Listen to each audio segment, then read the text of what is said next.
Everything you need to know about nutrition is on here. You can apply this to any goal you have, and as long as you follow this or understand this, you'll do great. First, the base, consistency. That's what this whole pyramid is based off of, because if you can't do it forever, why do it at all? All right? So if you're not doing it every day, you're not actually doing it. The goal of every diet approach is consistency. All right? Unless you have a very specific goal for a competition of some kind, you want to be able to do it forever and feel great, feel your best, look your best, whatever your goal is, forever. So consistency is what this pyramid is based off of. The next is calories. Above that is macros. Above that is quality. And above that is timing. All right, so if we gave each category its own point system, we got 4, 3, 2, 1. Okay, because those are ordered in importance. So if you had an off day, but you still hit your calorie goal, whatever that might be, whether it's losing weight or gaining weight, and you still hit your macro goal, you'll still get a 7 out of 10. And a 7 out of 10 is a lot better than a 4 out of 10 or a 3 out of 10 if you're only paying attention to quality and timing. All right, so when you're thinking about this and you have those days that aren't perfect, because we all have those, I have those all the time, the goal is to get as many points as you can. If you're not doing it consistently, you're not doing it at all. And that doesn't mean perfection every day.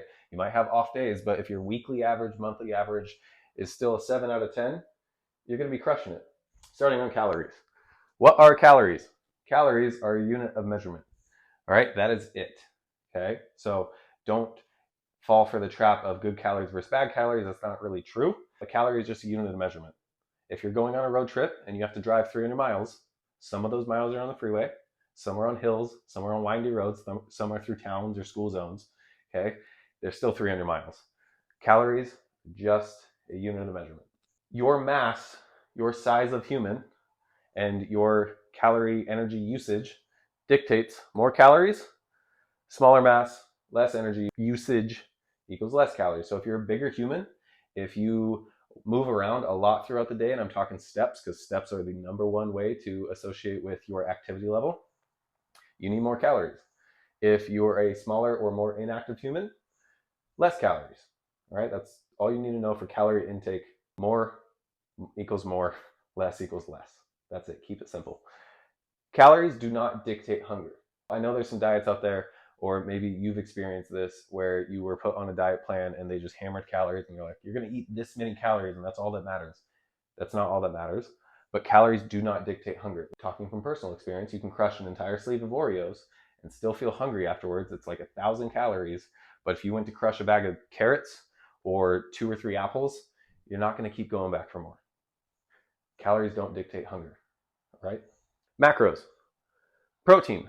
What is protein? Protein is what you're made out of, okay? Your skin, your organs, your hair, your nails, tissue repair and growth. Every tissue in your body is made out of protein, your bones, all that stuff. They're also responsible for enzyme function and hormone production, okay? So if you're not getting enough protein, that can cause problems. And then immune function. If you're not getting enough protein, your immune system takes a hit and you don't sleep as well, which that's the primary thing to dictate your immune function is sleep. So the number one thing I usually hear from clients when they start eating enough protein, they sleep better, they're less sore, they don't get as sick as often. Carbs. Carbs are an immediate source of energy. Okay, so right now I'm not really using carbs, but if I went to do some squats or went to do a sprint or ran up and down the stairs, I'd be using carbohydrates as fuel. Carbs are processed in your muscles. Okay, so the healthier and more you use your muscles, the more you can process carbohydrates. So if you're inactive, you don't need as many and you shouldn't be eating as many carbs. You should still be eating them in forms of vegetables mostly, and then fruit. Carbs are used as an immediate source of energy. Okay, brain function, they're also used for brain function. And then fiber and digestive health. Fiber is a type of carbohydrate, and that's where fruit and veggies really come in, or high fiber foods. They help you just digest food. Fats, sustained energy source. Right now, and you sitting there watching this, unless you're being active, you're using fat as an energy source, okay? Not body fat, dietary fat. Big difference. Body fat is just an accumulation of excess energy, okay? Eating more than what your body needs, you store it as fat because our bodies are amazing. And if you were starving, you'd be able to live off of your fat stores. Dietary fat is just that sustained energy throughout the day. Nutrient absorption, you need fats to absorb certain nutrients. So if you're not getting enough fat in your diet, you will have problems. And a common one is the bikini diet that people know, or that's been studied, is that these ladies were put on chicken, rice, and broccoli with very low calories and just enough to get by. And then they do it for months and months and months because they're trying to do it as a diet, not as a prep for a competition.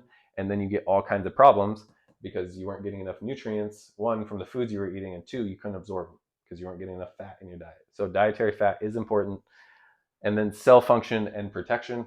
Your cells, the membranes, are actually made out of fat. So if you eat lower quality fats, highly processed, highly heated fats, that can cause problems. That's been shown in studies. I'm not going to go too far down that rabbit hole, but stick to higher quality fats, animal fats, nuts, things like that. Cell function, that's what your cells are made out of. You need fat in your diet. All right, if we come over here to quality, okay, quality is very important, but if you're not paying attention to how much protein you're getting and you're not paying attention to your overall calorie intake and output, quality doesn't matter that much because you can eat the best food, the highest quality food, and still gain weight or just not hit your goal in relation to losing weight. So calories are first. You need to understand input and output. And then macros, protein's the only one that really matters specific to you. And then carbs and fats, you'll get them out of your diet. You just don't need to be so specific unless you have a very specific goal. Okay, so protein and calories. And then food quality. Okay, food quality is great because you get a lot of nutrients from your food, so you're just going to feel better in general. Satiation and digestion, you're going to feel a lot fuller off eating an apple instead of a sleeve of Oreos. I've never personally craved more than maybe an apple and a half, like physically couldn't eat anymore. Whole lean meats, typically you get full and you're like, I don't want that anymore, but if there's french fries on the table, you're going to keep eating those. So satiation, and then digestion, we talked about that fiber a little bit. You need fiber to digest your food, to absorb the nutrients. And most higher quality foods include fiber so that you can digest and absorb everything out of them. High volume, low calories. Back to the apple and Oreo talk. You're going to be able to eat a lot more food for lower calories in the forms of fruits and vegetables and lean meats. Okay, that's going to keep you much more fuller, give you more nutrients, and you're just going to feel better and not feel like you're starving because you're actually satiated from the higher quality foods. Timing is the one that moves the lever the least, because if you're not doing these, timing doesn't really do anything for you, because if you're still eating poor choices in food in all these categories, the timing is not going to change anything.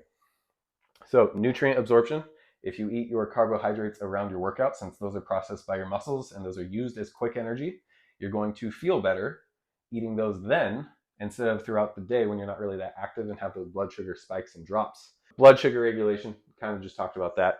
If you eat certain foods around certain times of the day, you'll just avoid those blood sugar spikes and drops. Improve sleep and energy levels. Okay, so if you're eating your biggest meal that has all of your protein and fats and fiber right before you go to sleep, you're going to spend all night digesting it. So typically you want to cut that off about 2 hours before bed. Also, if you eat enough protein early in the day, that can keep you just level for most of the day. If you eat higher nutrient dense foods earlier in the day, like berries or fruit, that can really help you just kind of maintain your energy levels. Vegetables are in there too. They just have a lot more in them that's going to make you feel better when you're going throughout your day. Once again, none of this matters if you're not consistently doing it. And you will have off days, and that's okay, but you need to be overall consistent. And if you add up your score each day, and some days you get a 1 out of 10, 8 out of 10, let's say a 10 out of 10, you just crush it. And then you get a couple days of 6, and then 4, like out of 50 points, 29 out of 50.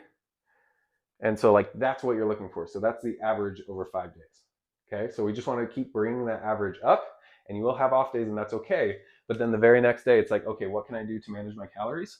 What can I do to hit my protein goal more than anything? Can I still eat higher quality foods? And then controlling the timing is the last thing you need to worry about. Every diet, every successful diet falls into this category, whether they speak on these points or not. They're doing it without knowing it. But every single successful diet follows this. I could go into a whole talk on just calories, just macros, just quality, or just timing, but this is just a general overview of how to be successful with whatever nutrition diet you go down. Do what you can to get the highest average score as possible. Apply whatever is going to move the lever the most. Okay, so if you need to focus on calories, get a nutrition coach who tells you exactly what to eat and helps you come up with a structure that's specific to your life. Because you could go on Google right now and say, how do I lose weight? Or how do I gain muscle? And it'd be very hard to apply that to your life. Okay, so hiring someone to tell you what to do and how to eat, that's exactly what that's for. Unless you feel comfortable tracking all your stuff, then you can take it in your own hands and do it. Macros, protein goal over everything. Okay, we want 1 gram per pound of lean body weight. Now, there's all kinds of equations out there, but if you can find your lean mass and you're eating at least that much protein, you're crushing it. If you're even around there, you're doing great. Quality, we do want to focus on food quality. It is very important, especially for all the nutrients, but it's just not going to move the needle as much as macros and calories. And then timing is important, but it's not as important as these other things. I hope this helps. Apply this to your nutrition and keep being awesome.